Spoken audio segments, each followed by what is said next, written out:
Hybrids, the third general category of objects in Vectorworks, combine properties of 2D and 3D.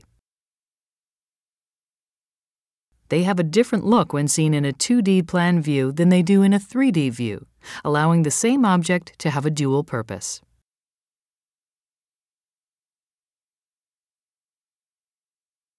This particular hybrid was created by a plug-in object. Plug-in objects, also called parametric objects, are intelligent tools that create complex objects from parameters specified in a dialog box or the object info palette. Editing the components of a parametric will save you from having to draw all the parts of an object individually. Most parametric tools are provided in the Design series, with different sets of tools specific to each discipline. Here, I'll switch to the Architect workspace to make different sets of tools available. Remember, your list of workspaces may look different than the one here, depending on which Vectorworks product you own.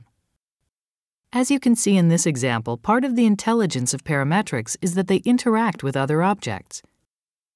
Here, the door is automatically rotated to the direction of the wall and then cleanly inserted in the wall. Although most configurations of objects can be created with the parametric tools, if you require the flexibility of modifying the pieces individually, a parametric object can be ungrouped at any time, breaking it down to its component pieces.